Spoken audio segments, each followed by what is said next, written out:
Сәлем баршаңызға, разборға 109 видео жіберілді.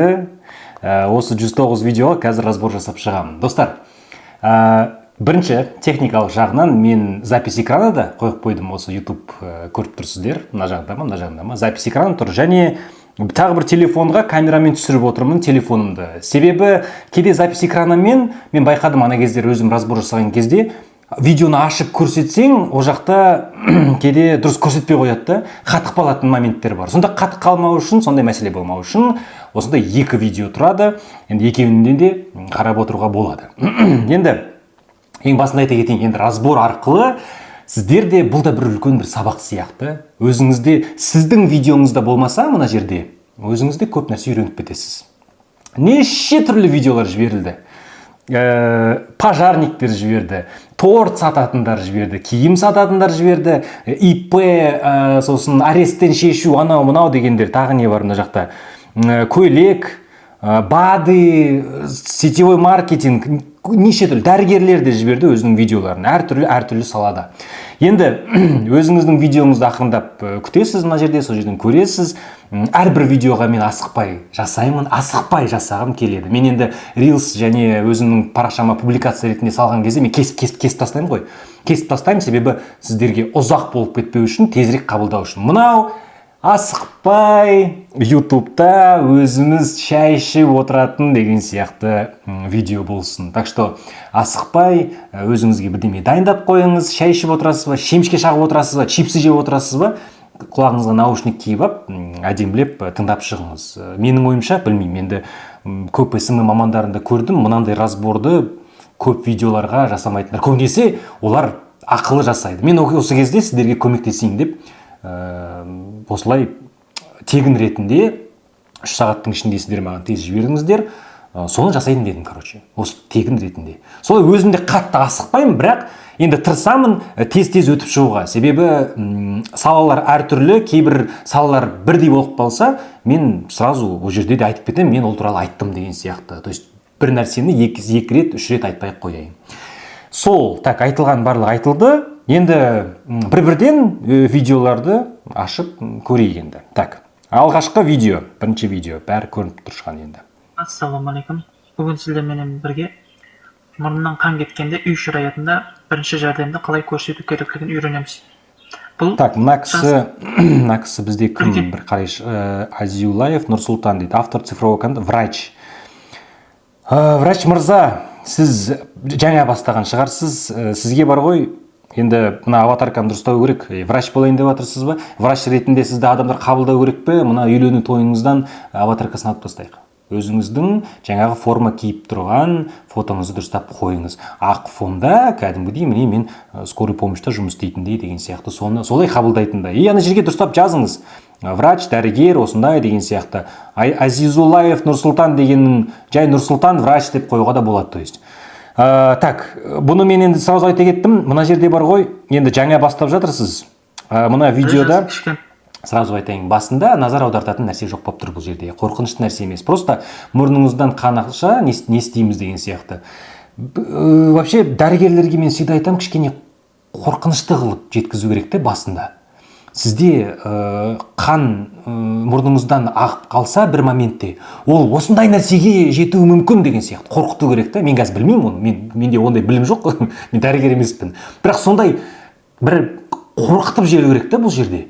Прям онда міндетті түрде осы нәрсені істеп жүріңіз, себебі оны істемесеңіз осындай нәрсе болады деген сияқты. Сіз енді бір жағынан жақсы қарапайым тілде асықпай айтып отырсыз, бірақ асықпай қарапайым тілде де айту дегенмен бұл жерде де назар аударылмайды. Сосын назарын ұстап тұрмаймыз біздің аудиториямыз. Сол себеппен кішкене ойластыру керек біздің мәтінімізді, біз айтатын нәрсемізді. Сол себеппен әрқашан әрбір видеода эксперт сөйлеп жатқан кезде басында міндетті түрде назар аудартатын нәрсе болу керек. Бұл жерде бізде назар аудартатын нәрсе жоқ. Дерлік бірдей. Бірінші не қыламыз? Бірінші басты аз-маз еңкейтіп, мұрынды қысып вот ары қарай жақсы түсіндіріп жатсыз. Мен қазір барлығын көрмей қояйын, асықпай түсіндіріп жатсыз. Бұл жерде тез жеткізу керек адамдарға ақпаратты. Басында қорқып жібереміз, осынан істейсіз. Ең алдымен осыны ұмытпаңыз. Еще тревожный музыканы қойып қойыңыз. Ана скорый помощь бірдеме болып жатқанда көрсетеді ғой телевидениеде. Біз деген сол тревожный музыкасымен естіп, бірдеме оқып қалдық деген сияқты нетеміз ғой. Сол жерде мына жерге қосып жіберуге болады. Осы нәрсені істемеңіз, осы нәрсені істеп жүріңіз, былай болады, анау мынау деген сияқты солай қосып жүру керек. А былай біз как будто бір мұғалім ретінде бір физиканың сабағын асықпай айтып отырған сияқтымыз мына жерде. Жоқ, олай болмасын, кішкене қорқынышты қылып, эмоция жетіспейді. Жаңадан түсіріп жатсыз, түсінемін, бірақ эмоция қосып, барлықтарыңызға айтамын, эмоция әрқашан керекті нәрсе видео түсірген кезде. Біз кімді тыңдайды? Мен айтып отырмын ғой, эмоциямен сізге айтқанда, мен былай айтып отырсам, сіздерге осылай мынандай видеода былай нетті деген сияқты ұйықтап қаламыз. Бәріміз ұйықтап қаламыз сондай кезде. Так что енді ары қарай мына жақта үлкен адамдарды да бөліп жатырмыз. Лор, врач. Так что субтитр жетіспейді, сосын фонда да кішкене енді скорый помощьтың артына түсесіз ба, сізде сразу қабылдайтындар точно мына жақта бір врач сөйлеп жатыр деген сияқты. Солай істейміз енді. Так, келесі кеттік, осылай кетеміз біз. Келесі. Клиентім маған мынандай бентаторт жасап берші деді, содан жасап осылай ұзағын алдын ала шпажкамен сызып алдым, сосын былайынан жасап шықтым. Қара краска қолданған жоқпын, шоколадпен торын жасадым. Неге екенін білмеймін, өзіме осылай ұнады. Қалай ұқсай ма, ожидание реальности екеуі сәйкес келді ме? Жауабыңызды комментарийге жаза кетіңіз. Так, Гүлжаз дейді, есіңіз Гүлжаз қой деймін, қараңыз. Неге мына жерде бізде былай тұр, неге бүкіл парақшаға көрсетіп тұрған жоқ біз мысалға бұл жерде. Сосын вообще торт бойынша, торт, тамақ бойынша біз торт әдемі, әсемді болып жатса, адамның назарын аудартады. Біз жай ғана тортты көрсете салақ, мынау қызықты негізі.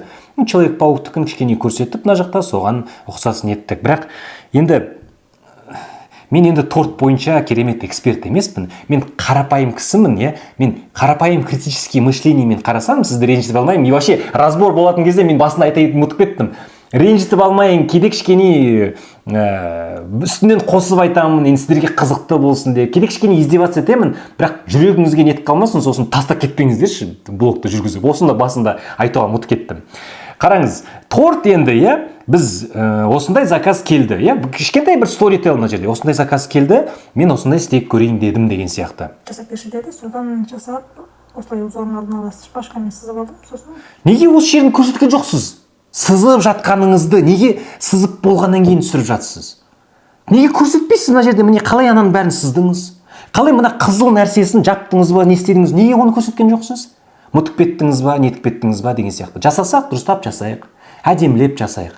Сіз көрдіңіз ба? Вот торттың саласында жүрсеңіз, әрине басқа мықты торт бойынша парақшалар тіркелген шығарсыз. Олар деген нөлден бастап көрсе, анандай істейді ғой, типа, сегодня для моего клиента, мой клиент заказал у меня очень необычный торт. Вот такой вот. Я решил его сделать вот так вот. И басынан бастап, нөлден бастап, ар жағын көрсетеді, былай айландырып жатыр, нетіп жатқан деген сияқты.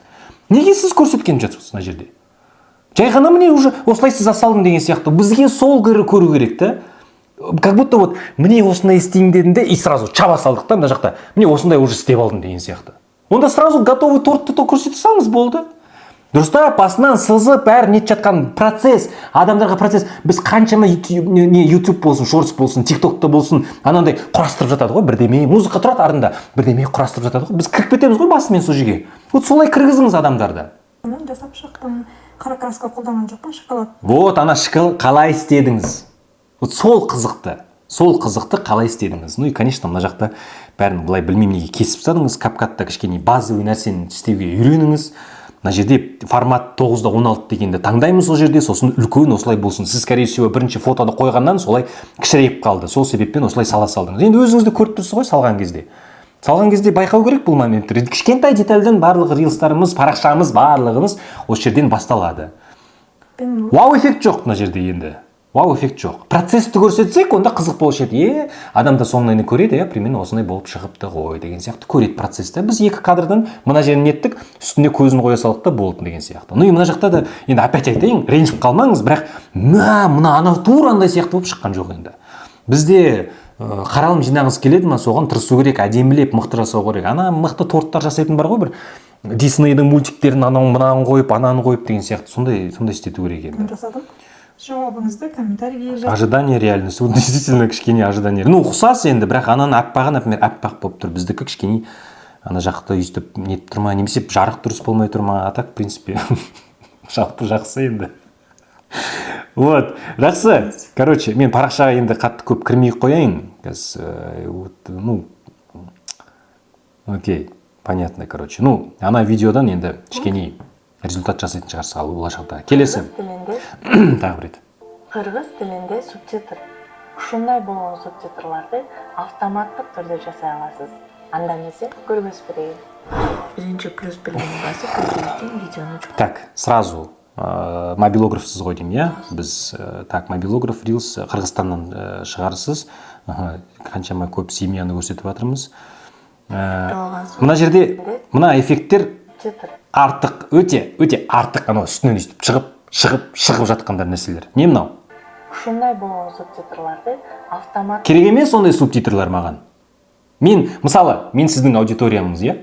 Ну, частично, иә, аудитория. Мен SMM маманы, сіздің аудиторияңызда кішкене адамдар бірдеме субтитр қойғысы келетіндер мына жақта былай өйстіп түсіп жатыр. Көзіңді өйстіп жыпылықтатып жатыр да мына жерде. Керек емес ондай эффект. Артық эффекттер жасамай қойыңыздаршы. Вообще кейде бар ғой. Байқаймын, қазір жетеміз ана жақта арасында бар ана мобилографтардың видеолары, видеографтардікі. Пышық деген нәрселер бір жерден көріп алдыңыздар да, керек емес. Чем проще, тем лучше. Чем проще, тем лучше, короче. Мына нәрсе керек емес. Сосын мына тақырып енді субтитр жақсы жалпы. Фонымыз аппақ болып тұр. Өзімізді мына жақта дұрыс көрмей тұрмыз. Жарықты дұрыс қойған жоқпыз ба? Вообще моменттер бар бұндай. Анда эмесе көргөзүп берейин.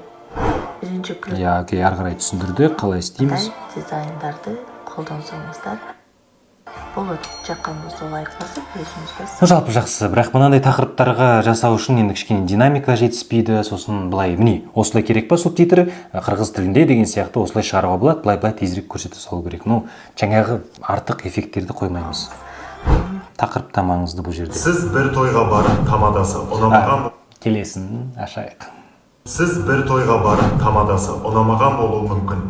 Бірақ сізде олай болмайды, себебі сіз кәсіби жүргізушіге өз тойыңызды тапсырғалы тұрсыз. Мен бәрін ойдағыдан да жоғары жасаймын. Маған хабарласыңыз.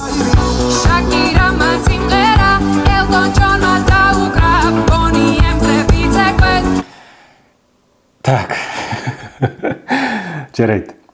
Қараңыз, мынау, алдымызда тағы 100 видео бар әлі. 9 видеоға жеткен жоқпыз. Бөлем мен мына YouTube видеоны екке точно бөлем. Мен қазір бәрін сыймайды бір видеоға. Сыймайды болғанымен слишком ұзақ болып кетеді. Короче, мынаны біз таргетке жіберейін деп жатсаңыз, өте жақсы. Окей. Сіз той өткізетін тамада болып жатсаңыз, вот тойдағы неше түрлі бір приколдарды көрсетіңіз видеоларыңызда. Неше түрлі жаңағы қанша ақша салу керек, салмау керек деген сияқты дәстүрлер туралы, мынау дұрыс па, мынау сәлемде беру дұрыс па, дұрыс емес па, мынандай, кешірім сұраймын. Сәлемдеу беру дұрыс па, дұрыс емес. Осындай нәрселерге бір пайдалы нәрселерге беріңізші. Біз тойда, например, отырған кезде ойланып отырамыз, енді қанша бердің, қанша беру керек деген сияқты мысалға сондай бір мәселелерді шешу керек те.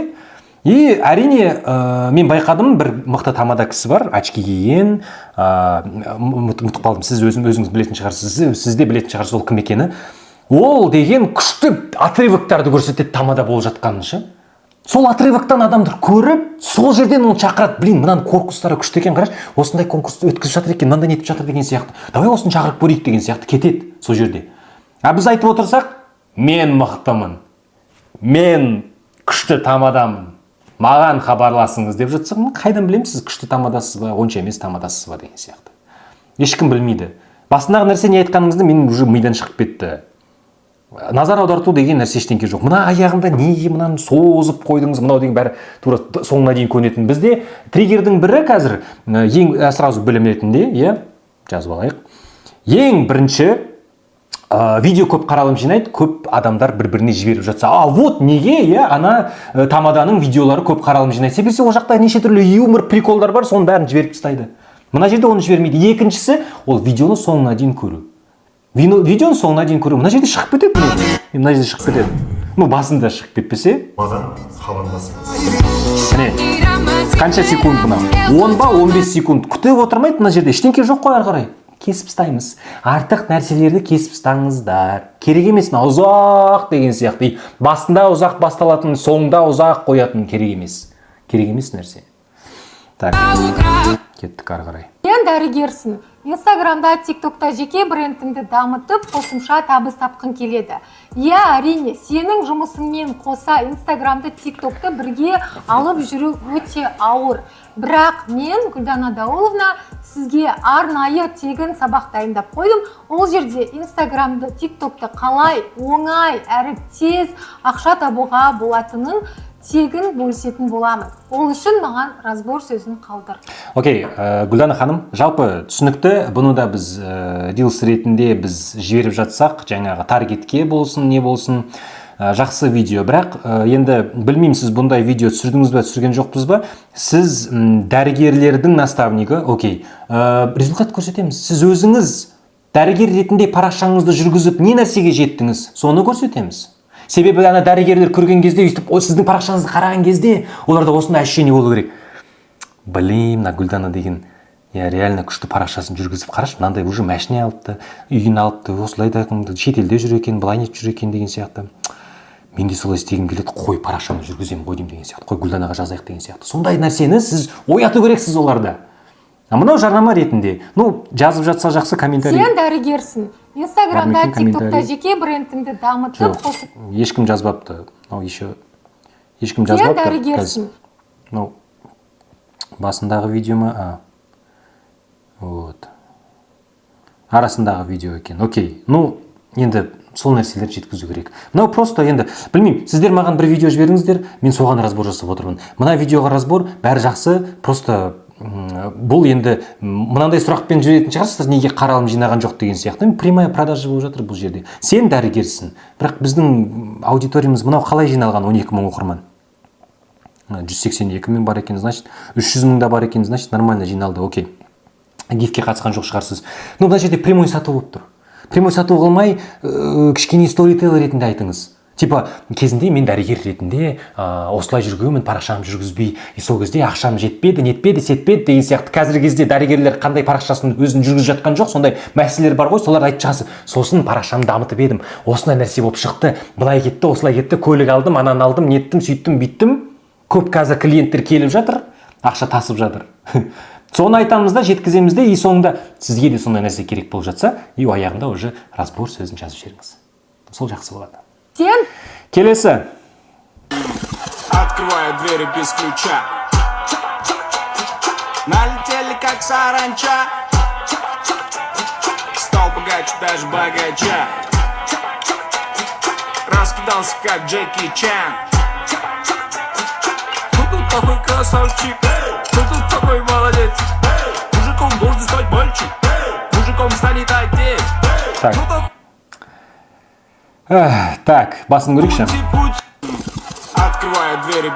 Хит болған Пико Палпия. Байқадым, көп адамдар басында оқуға үлгірмейтіндей тез қойып тастайтын нәрселерді бар ғой. Тез қоятта жоқ болып кетеді. Мен жаңа қайтадан өйстіп қарамасам басынан бастап, мен түсінген жоқпын нені көрсетіп жатқаныңыз. Нені көрсетіп жатқаныңыз, дәл не жасайын деп жатырсыз бұл жерде. Апельсиндер жатыр, хит болып жатқан Пико Палпи дейді. Үстінен анимация кетті, и мына жағынан анимация кетті. Қайсына қараймыз? Үстіне ме, Пикоға қараймыз ба? Пикода көрінбей қалды дұрыс. Озвучка болып жатса, вообще күшті болушы еді, түсіндіріп айтып жатсақ, например. Ну, ары қарай енді өте жақын кейбір кадрлар.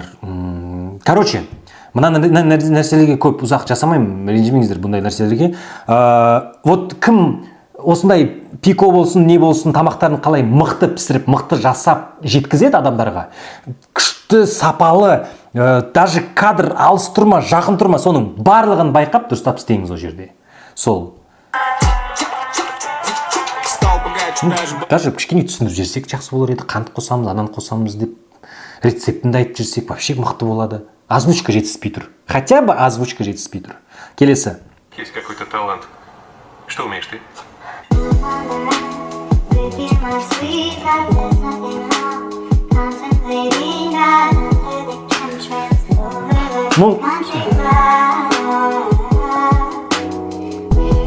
қараңыз, өте ұзақ ары қарай кадрлар кетті. Бізде бұл жерде прям қызықты, назар аударатын, бір ойбай, не болып жатыр деген сияқты кадрлар болса, онда жарайды. Тренд, бұл түсіндім, тренд, тиктоктан алдық па, бір жерден алдық па, сол трендке түсіріп қойдық. Бірақ мына кадрларды, енді жаңа айтқандай, адамдардың мақсаты, адамдардың жаңағы көп қаралым жинау үшін бізде соңына дейін көру керек, қарап отырмайды. Туф, қалай күшті, мына балаларды, қыздарды күшті осылай құшақтап отыр. Туф, деген сияқты болмайды.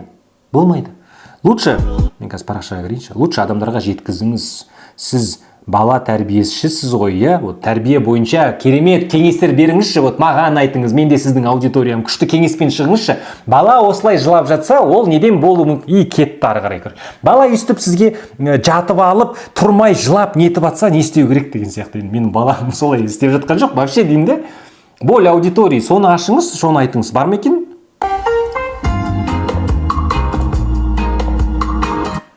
Бол жол екен.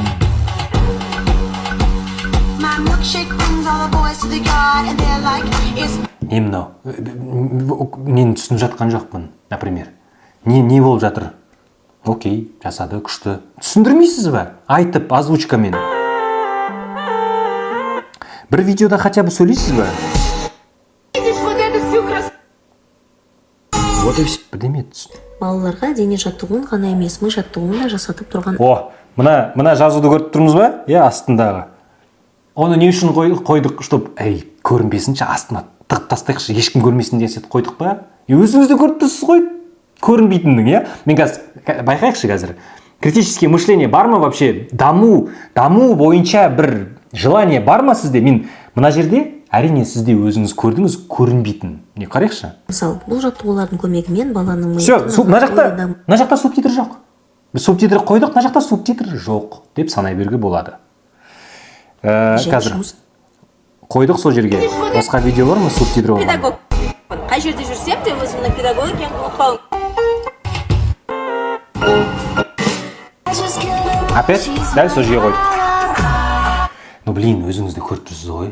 Астына қойғанның түк көрінбейді екен. Неге қайтадан сол жерге қойып жатырмыз? Короче, сөйлеңіз көбірек, видеоға шығып, түсіндіріп, нені үйретесіз ғана емес. Кеңестермен сіз педагогсыз ғой, мықты бала бойынша түсінесіз олардың психологиясын, кішкентай балаларын. Бөлсіңіз, тегін көп ақпарат беріңіз, сонда сізге сенім болады. Сонда адамдар айтады, Айданың парақшасында көрдің ба андай нәрсені, міне жіберіп қойдым деген сияқты.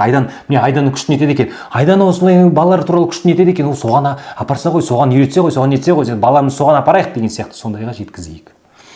Так, келесі. Қызықтың бәрі қазір басталады. Енді ғамын енді қалай кездескен түнгі ғала екеуміз ғана ерекше бір сезімге бөленеміз жаңа аспанға нұсқа. Мен сразу шыға салам да, и просто бірден айта салам. Қазір мынандай видеолар тағы шығады. Құрметті мобилографтар, осындай нәрсені түсірген кезде вау эффект бұл жерде ештеме жоқ. Біреудің тойын түсіріп жатырмыз. Қайрат Нұртастың тойы бірдеме болып жатса, онда керемет адамдар көреді. Бұл адам Қайрат Нұртас емес, Төреғали емес, кім тағы бар? Солар емес, короче. Атақты адамдар емес. Сол себеппен сіздің анандай монтажыңыз үйстіп көрсете салған, ол қаралым жинамайды. Жинамайды ол қаралым. Неге десеңіз, себебі сіздердің планкаларыңыз, мынаны 2015 жылы түсіріп осылай салсаң, адамдар көріп нетуші еді, күшті түсірді деп. Қазір 2024 жылы. Қазіргі кезде басқа нәрсемен адамдарды таңғалтыру керек. Таңғалтыру, қанша айттым, рилста да айтқам.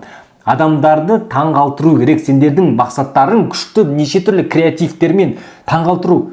Мына просто түсірілген видео болды. Просто қазіргі кезде любой мобилограф түсіреді бұндай нәрсені. Вот. Кез келген мобилограф, даже мобилограф оқымаған адам да былай спокойно түсіре салады. Сіз қаралым жинағыңыз келеді ме? Мобилографым менің. Видеографым қаралым жинағыңыз келеді ме? Креативті нәрсе қосыңыз. Просто так, кадрларды қоса салып бір-біріне музыка қоя салу дегенмен қаралым жинамайды. Келесі. Ассалаумағалейкум. Ауыл шаруашылығына арналған 150-200 куб мотоциклдар сатылымда.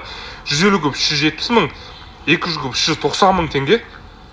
Доставка бар, доставка құны 10 мың теңге. Жай ғана сату, просто сатып жатырмыз. Субтитры бірдеме өзіңізді хотя бы көрсетіп нетсек қой, жақсы болар еді. Мен байқадым, вообще осындай нәрселерді сатқан кезде кішкене харизматичный адамдар керекті. Қыздар, ұлдар болсын, күшті әдемілеп сөйлеп тұратын, сол назар аударатын нәрсе болсын. Себебі мынау мопедтер тұр, мотоциклдер тұр. Ойлаңызшы, сіздің видеоларыңызды мопед, мотоцикл сатып алатын, сатып алғысы келетіндер ғана көрмейді. Әрине оларды көрмейді. Қанша қаралым мына жерде? Ассалаумағалейкум. Парақшаға кішкене көріп шығайыншы. 32 мың.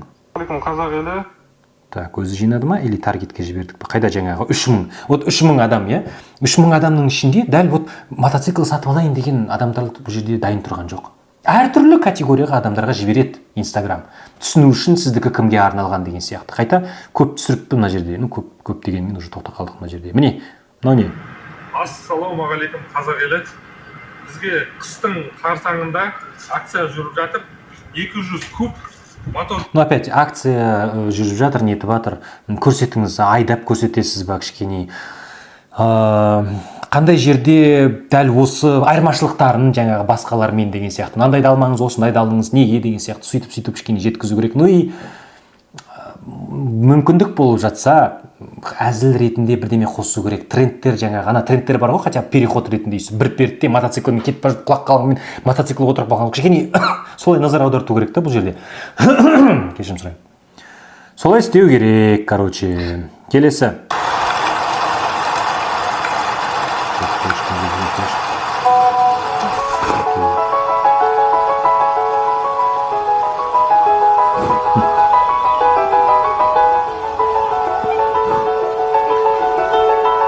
Так, just wait дейді. Так, мынандайларды мен специально жасамайын деген разборды. Просто өзіңіз үшін түсіріп жатқан шығарсыз. Парақшаның мақсаты жоқ сияқты. Ұзақ айтпай қояйын, прикольный видео, күшті екен, қызықты. Окей, ары қарай түсіріңіз, тағы да жасаңыз, тағы да істеп көріңіз. Я, қызық екен. Сондай вот разбор. Мақсат болсын, я сіздің парақшаңызда. Так, келесі. Егер сіздің балаңыз бір жылдың ішінде 4 реттен көп ауыратын болса, сіздің балаңыздың иммунитеті төмен деген сөз. Бұл менің сол арқылы естілмей тұр не айтып жатқаныңызды. Артық нәрсе, пожалуйста, салмаңыздаршы.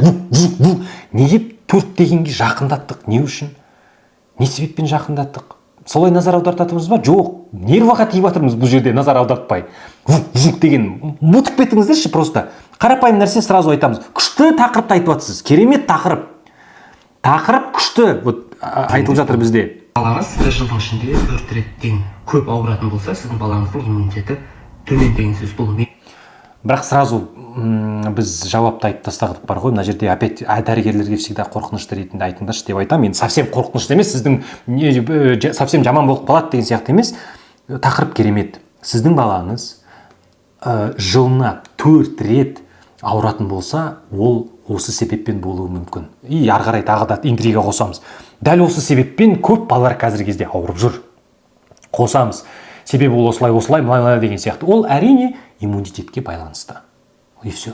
Иммунитет осындай болу керек. Ары қарай не дейміз? Сөзім емес, бұл дүниежүзілік денсаулық сақтау ұйымының сөзі. Мен Айдын Құсайынұлы, 9 жылдық тәжірибесі бар дәрігер-педиатр. Балаңыздың жиі ауырғаннан бөлек. Айдын мырза, мырза. 9 жылдық тәжірибесі ұйымының сөзі.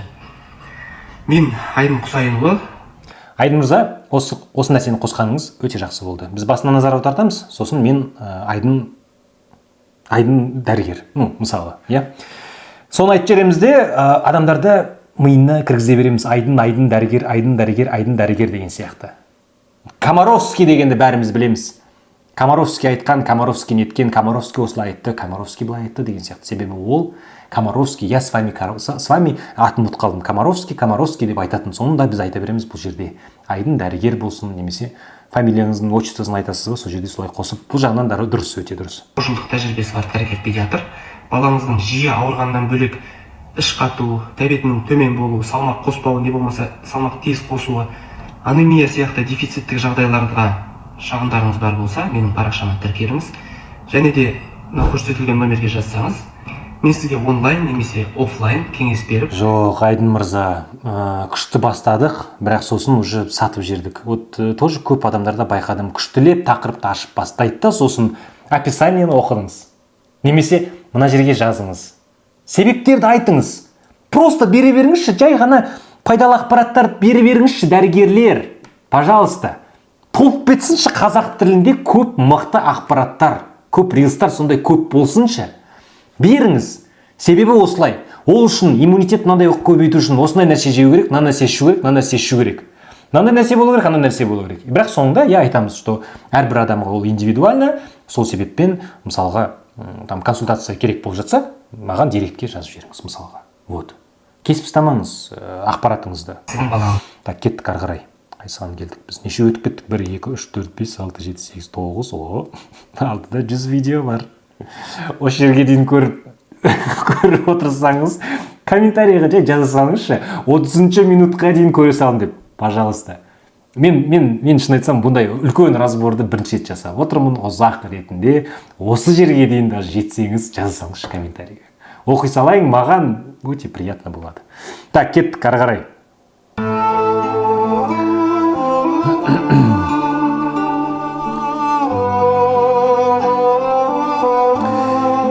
Алия, неге?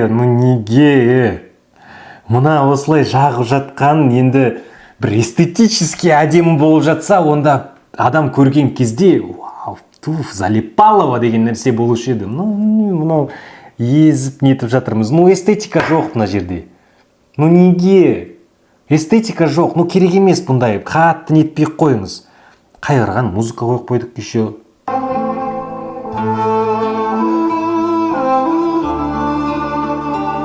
Ары қарай жағып жатырмыз. Давай бәріне жағып шығамыз ба қазір? Соның бәрін жағып шығу. Сіз өзіңіз видео көресіз ғой. Иә? Вот бәріне айтам. Сіздер TikTok'та, немесе Instagram'да отырасыз ғой, өйстіп, отырасыз. Сол кезде байқаңызшы, неге сіз мына видеоны соңына дейін көріп жатырсыз. Кейбір видеода тұрып қаласыз ғой, до конца көріп. Неге сіз сол видеоны көріп жатырсыз соңына дейін? Не ұнады сізге? Себебі былай деген сияқты. Мен көрген мынандай видео шыққан осы где-то уже буквально бір апта бұрын ба, шоколадты өйстіп күшті ағызып жатады деп. Сонда мен соны көрем. Ол қызықты, күшті эстетикалық, бітпесінші деген сияқты. А мынау керек емес. Ұзақ. Бәріне. Неше сынабон бұл жерде? 9 штук па? Енді бәріне шашамыз ба енді?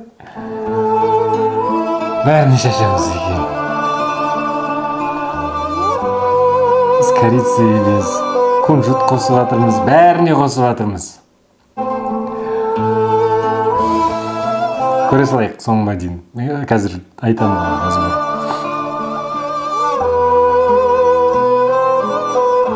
Еще үстінен көрсеттік. Сол жақтан, бер жақтан, оң жақтан, үсті жақтан, асты жақтан. Алия. Сізге кеңес. 49 просмотр. Конечно, 49 просмотр. Сізге кеңес. Не мынаның алдында тағы да бар ма? Көрейікші, не мына жерде қандай. Неге дайын нәрсені көрсетесіз? Біздің қазақтар. Неге процесс көрсетпейсіз? Мне кажется, самый суть. Неге процесс көрсетпейсіз? Вообще парақша не туралы? Кондитер, партнер Солвел, франшиза Майкук. Окей, кондитер. Алия, кондитерлерге тіркелген шығарсыз, көріп отырсыз ғой олардың видеоларын. Процесстің барлығын шіштеп көрсетеді ғой. Солай көрсетіңіз. Мынаны жағып отыру ол процесс емес. Қалай ұзақ жағып отырмыз. Қаралым жинамайды ондай нәрсе. Қаралым. Кеңес сізге. Пожалуйста, тырысыңызшы, аналар мықты өйстіп процесін көрсетіп, айтып нетіп жатады ғой. Осылай істедім, былай істедім, осылай неттім, сосын мынаны қосып едік, былай неттік, сосын үйтіп жаға саламыз, нетіп тез көрсетіп алып, нетіп. Солай істейікші, пожалуйста. Хотя бы содан бастайықшы. Не мынау? Келесі еще музыка. Еще музыка анандай болу керек қой енді. Сияқты ағылып нетіп күшті болып жатыр. Там повар киносынан алыңыз күшті. там эстетикалық жасап жатсаңыз, поварлар бар киносынан алыңыз саундтректерді. Кстати, подсказка тоже бір білім болсын. Мен жиі өзімнің видеоларыма бір кинодан бір отрывокты көремін ғой, мысалы сабақ оқып жатыр немесе бір жұмыс істеп жатыр. Сол жердегі саундтректі өзіме сақтап аламын да, өзімнің видеоларымда көп пайдаланамын оларды. Сол да сіздерге күшті не болсын, лайфхак болсын, там бір видеоға іздей алмай жатсаңыз музыканы, солай ұқсатып істеп көруге де болады. Керемет нәрсе. Свадьба болып жатыр ма? Мен свадьба түсірмеймін, бірақ байқаймын, мына жерде осындай музыканы жасапты, былай несін жатты, все, ана қай музыка жасады, соны аламыз мысалға. Лайфхак болсын, иә? Келесі. Жақындарыңызға не сыйларыңызды білмей жүрсіз бе? Дос сыйлайын десең, қандай ат сыйларыңды? Тоже опять субтитры, иә? Көрінбейтін жерге қойып отырмыз. Білмейсің, иә? Әлде текстиль берсем бе екен, әлде басқа зат берсем бе екен деп бас қатырып жүрсің бе? Сізге біздің арнайы шешім бар. Домино супермаркетінен 5000 теңгеден бастап қалаған суммаңызға дейінгі сертификатты алып, жақындарыңызды қуантсаңыз болады. Тез айтқым келеді, бірақ мына жерде енді қалай тез айтып тастайсың мына жерде енді. Жақыныңызға қандай сыйлық сыйларыңыз білмей жүрсің бе? Бір атап шықсақ, бірінші мынандай сыйлауға болады. Себебі ол осындай нәрсе, оған осындай керек болады. Немесе мынандай вариант бар. Осыны сыйласаңыз мынандай нәрсе болады, оған осындай ұнатады. Ол былай істеп жүрсе былай болады. Үшіншісі. Қане сыйларыңызды? Кешірім сұраймын. Солай айтып шықсақ? Білмей жүрсіз бе? Дос сыйлайын десең, қандай ат сыйларыңды білмейсің, иә? Әлде текстиль берсем бе екен, әлде басқа зат берсем бе екен? Білмеймін. В итоге білмейсіз бе? Иә, білмейсіз, иә, мен де білмеймін. Білмейсіз, ешкім білмейді. Все, жауап бермейсіз бе? Мәселені айттық қой басында. Беріңіз жауапты. Шешімін беріңіз. Не таба алатынын білмей тұрмын, типа, қандай нәрсе, не мына жерде, қандай сыйлық беремін. Біріншісі, ыдыс-аяқ болып жатса, осындай ыдыс-аяқ бар, мынандай бар. Қараңыздаршы, осындай жаңа коллекция келген еще, туф, ол үстелде деген осылай жайнап тұрады, нетіп тұрады деген сияқты. Құдалар келген кезде олар таңғалып, нетеді, сөйтеді, бүйтеді, қайдан алды деген сияқты, кетеді деген сияқты. Вот, пожалуйста, солай қосыңызшы. Сату деген прямой сату емес. Міне, телефон түсіреді, нетеді деген сияқты емес. Мына телефонмен сіз осындай видео түсіре аласыз. WhatsApp-қа кірген кезде Instagram-ның ішінде өйстіп видео қарап нете аласыз. Солай сатады. Камерасы міне. Так, артында Samsung деп жазылып тұр. Так, дисплей бар деген сияқты сатпайды ғой енді. Бас қатыр. Так, let's go дальше.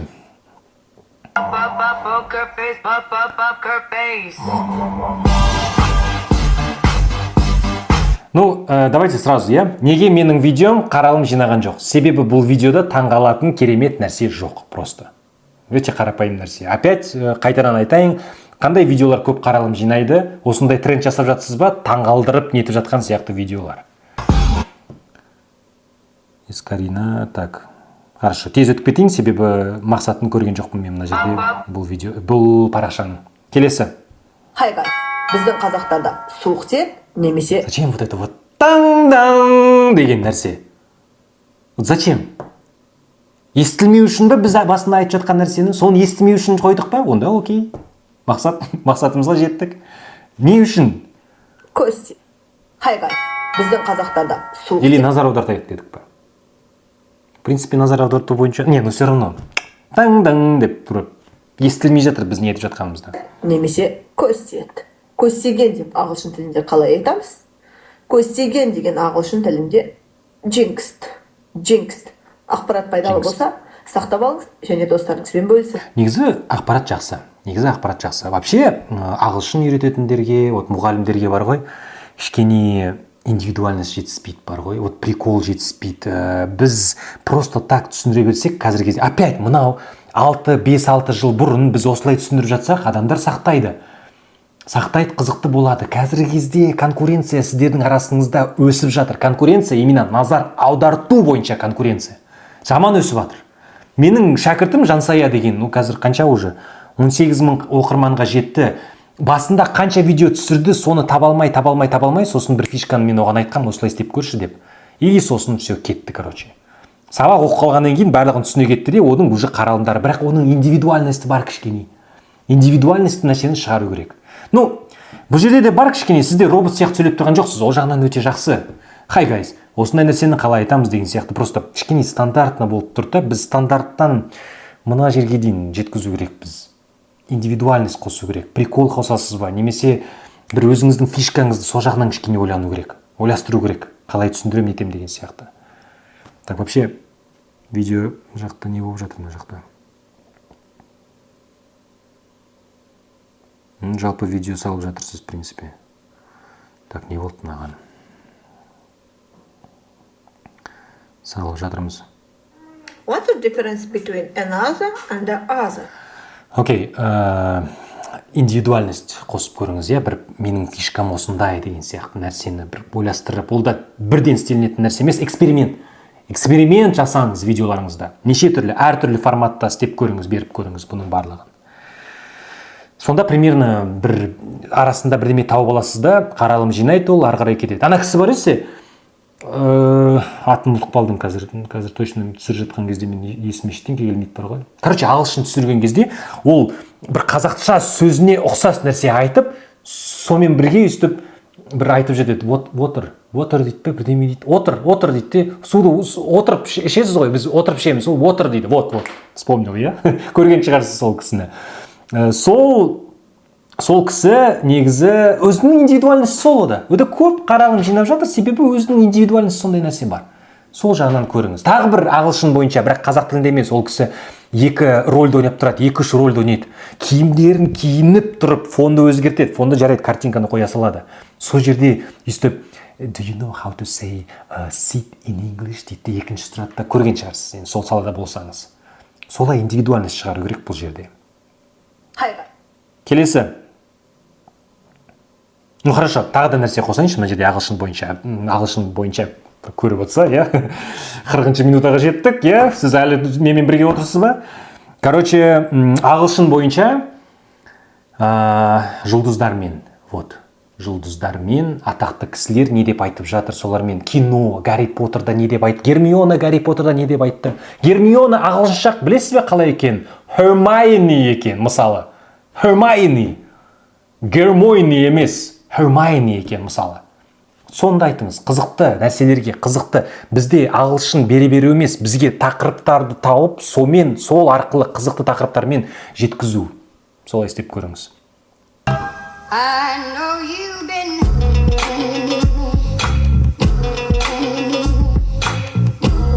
А неге, ну опять.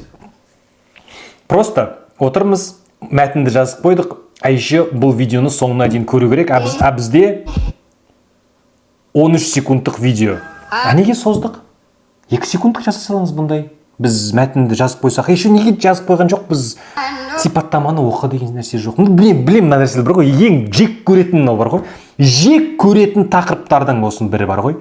Просто так 1-2 секундқа, жарайды, 5 секундқа бірдеме жаза салу и читай описание болды. Түсіндіріңізші мына нәрсенің барлығын. Міне, қазір. Сипаттамада не деп жазып қойды? Осының бәрін түсіндіріңізші. Не ол, қалай ол? Не мына жерде? Өзгеге емес, өзіңе жұмыс жасау. Осы сөздерді маған бұрын айтқанда ойланбай 1 миллион беретін едім. Өзгеге емес, өзіңе жұмыс жасау, қор жинау, түскен пайданың 10%-ын әр сайын жинау, уақытты тиімді. Осыны айтыңызшы, түсіндіріңізші, пожалуйста. Мынандай видео түсірмеңіздерші. Шетелдік Ресейдің экспертінен көріп аласыздар, осындай қысқа роликтерді көп қаралым жинаған атып кетті, просто лотерея ол. 100 видео осындай салғаннан кейін ішінде 2-3 атуы мүмкін. Бірақ мынандай 100 видео салғаннан кім айтады сосын? Назым, керемет, күшті эксперт, осылай айтады, ешкім айтпайды. Ешкім айтпайды. Что асықпай чайнап беріңіздерші ақпаратты. Так, let's go дальше. Менің көрермендерім, келіп менен Малинаға алыңыздар. Арбаттың бойында тұрмын. Малина өте дәмді, Малиновканыкі. Келіп алыңыздар. Заказ берсеңіздер де болады. Так, ну, бірдеме бар сияқты бұл жерде бар ғой. Көргің деп тұрған сияқты бір нәрсе бар. Сіз кішкене осылай милы айтып тұрғаныңыз ба, сол қызықты болып тұр, мысалы кішкене самоирония деген нәрсе болады ғой, кейде байқадыңыздар ма, біреулер әзіл ретінде шығып отырған кезде бірдеме айтып тұрғанда рилстарды қолдап адамдар жазып атады, ой молодец, күшті, анау деген сияқты. сол категорияға жатуға болады. Бірақ бірдеме айттық та басында, артында просто өйстіп кесіп тастадық. Все. Артын алдық та былай кесе салдық. Не? Заказ берсеңіздер де болады. И все. Сау бол. Заказ берсеңіздер де болады. Все. Басынан бастап бірдеме айтып аяқтайықшы. Кішкене мәтінді дайындаңызшы. Заметкеге жазып мен мынаны айтам, сосын мынаны айтам, нені айтам деген сияқты. Осылай дұрыс сөйлей алмай жатсаңыз, мәтінді жазып қойыңызшы. Дайындап, кішкене айтап, так натурал айтайық, осылай туралы айтайық деген сияқты. Сосын не сатамыз, тек малина сатамыз ба? Саудада 6 жыл көп балалы ана, күнделікті пайдалы ақпараттар стористе. Окей. Ол 1 миллион жинап мына жақта бір видео. Кредитта бітеді, жұмыста өтеді, балада өседі. Өмірінің соңына дейін болатын ол сенің Құдай қосқан жан жарын.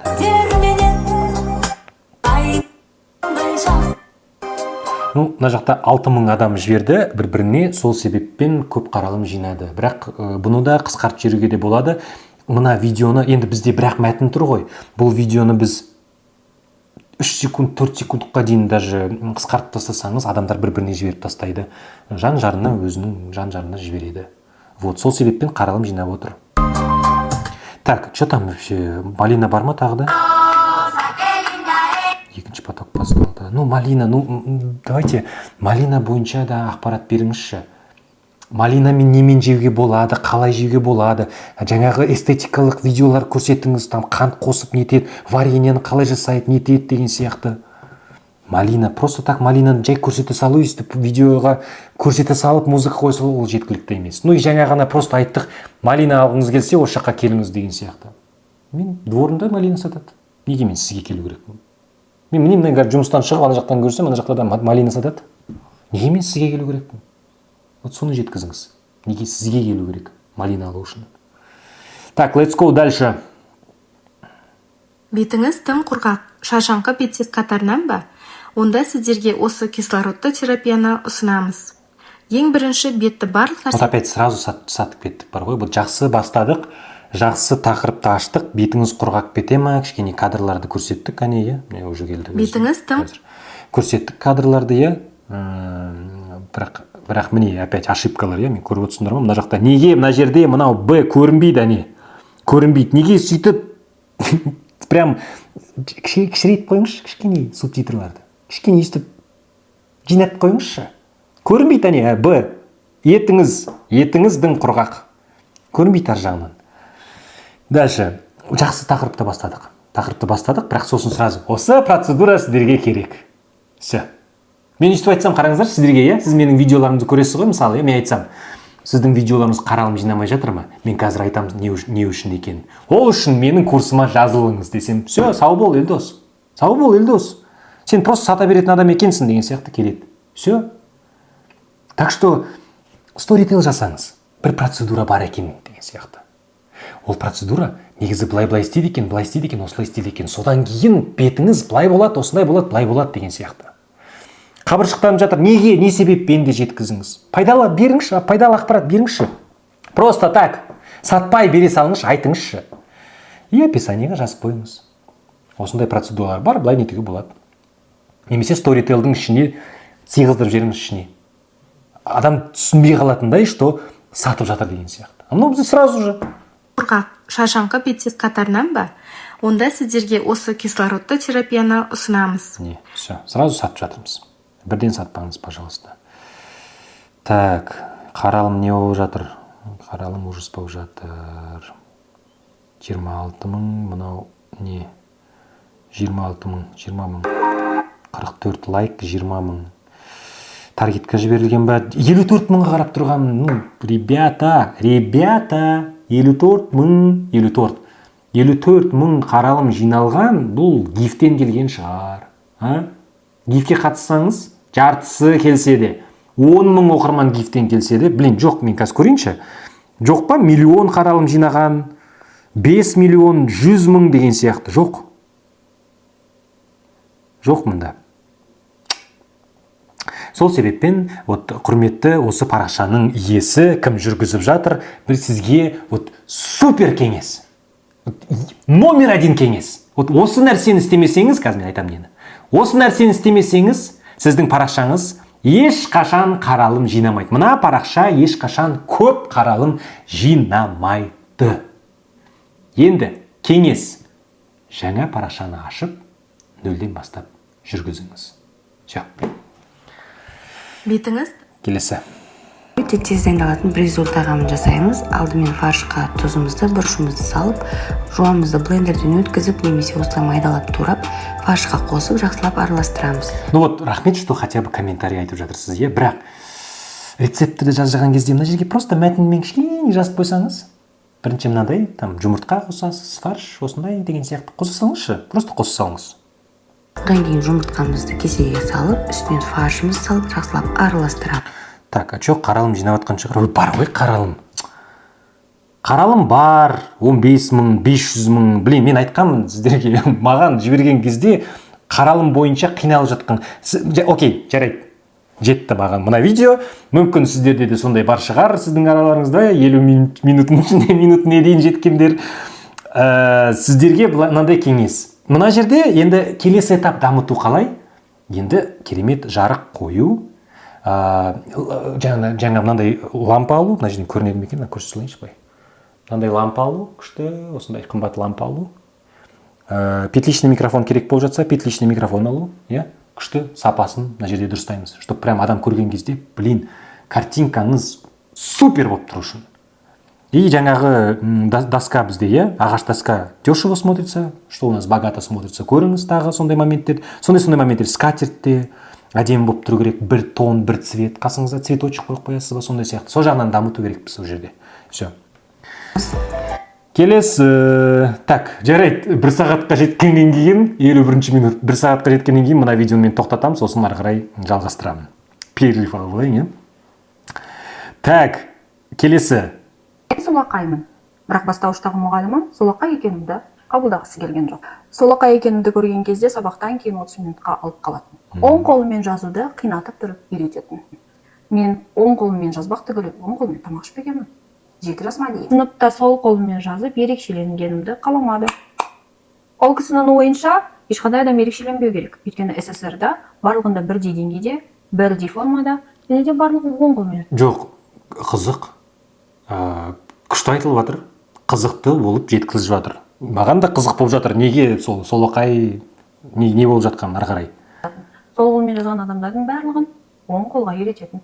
Ерекшеленбеу керек екен. Ал сіз қалай ойлайсыз? Мен керісінше әр адамның өзінің белгілі бір изюминкасы бар деп есептеймін. Изюминка қазақша қалай білмеймін. Мен күшті, ура! Нешінші видео, 20-шы ма, нешінші? Мынау күшті видео. Бірақ қаралым жинаған жоқ. Қазір парақшаға көрейік, неге қаралым жинаған. Мынау күшті. Керемет. Бірдеме істеп отырып, түсіндіріп жатырсыз. Bir жерден көрген шығарсыз, что сіз бірдеме істеп отырған кезде адамдар назары кішкене аударып отырады. Күшті түсіндіріп жатыр. Тақырып та өте қызық. Мен солақаймын. Бірақ бастауыштағы мұғалімім солақай екенімді қабылдағысы келген жоқ. Вот сол жерін кішкене толығымен жазып жіберу керек еді, потому что адам оқыған басында тек мен солақаймын ғана деген оқыды. Мысалы, 50% адамдардың видеоны қараған кезде олар несіз қарайды? Несіз қарайды? Олар дыбыссыз қарайды. Дыбыссыз қарағанымен, сол себеппен біз оларға уже половинасына типа салондар, қарамай қойыңдар деген сияқты бір айтып отырмыз. Сол жерде мен солақаймын, бірақ мұғалім қабылдаған жоқ деген сияқты жазып жіберіңізші. Бұдан да интрига жасап қорқытып жіберуге болады, типа, қалай, неге ол қабылдаған жоқ деген сияқты. Соны айтып жіберген. А так, в общем, жақсы видео. Солақай. Көрейікші парақша не болып жатқанын. Бар, қаралым бар. Сіз саған боянуды үйретемін. Окей, визажист екенсіз. Ой, молодец. Ама керемет. Визажист ретінде күшті бір қызықты нәрсені айтып жүріңіз. Блин, мынаны басына қойса ғой кішкене. Жарайды, надеюсь, осы жерге дейін көрдіңіз сіз видеоны. Вот кім көріп отыр? Айлана супер фишка. Мен өзіме миыма бұны сақтаймын. Керемет нәрсе. Визажист ретінде біз бір историяларды айтып отырмыз. Өте қызықты история еще арасында қосып жүрсек, даже придуманный историялар болса да өтеді. Күшті фишка, керемет. Бір жақтан көрдіңіз ба, немесе көрген жоқ? Айлана, бұл жерге дейін жетіп отырсаңыз, қазір көріп отырсаңыз, директке жазсаңыз, маған қайдан идеяны алдыңыз? Өте қызықты болып тұр. А так супер идея. визажист ретінде біз боянып тұрып күшті историяны айтып отырмыз.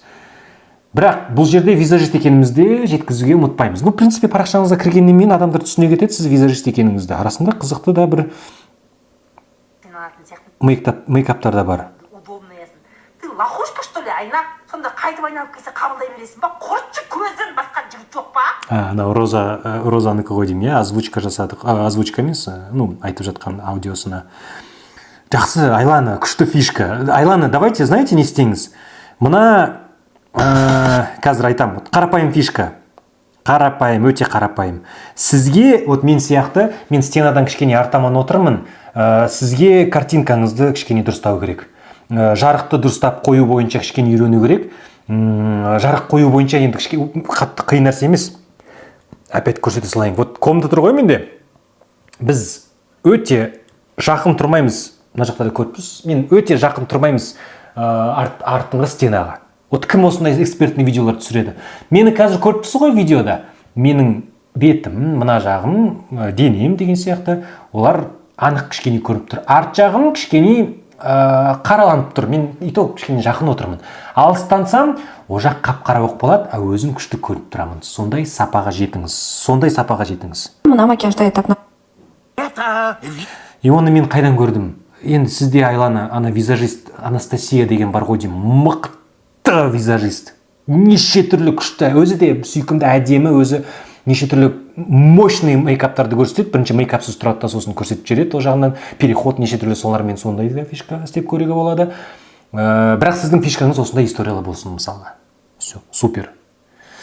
Так, достар, давайте бір перерыв жасайық. Ары қарай жалғастырам. Менің ойымша, мынау біз неше видео келдік, қазір санай салайықшы. 1, 2, 3, 4, 5, 6, 7, 8, 9, 10, 11, 12, 13, 14, 15, 16, 17, 18, 19, 20. О, 20-шы видео екен. Ары қарай тағы да 90 видео бар бізде. Оларды енді мен бөліп YouTubeға бәрін салам, мен айттым ғой сіздерге салам деп. Кім соңына дейін жетті? Пожалуйста, жаза салыңыздаршы комментарийға, мен соңына дейін көрдім деп. Осы жерде перерыв болады. Мен үшін перерыв болады. А сізде, получается, келесі видеоны уже келесін ашып көре беруге болады. Вот, келесі видеода жалғастырамын.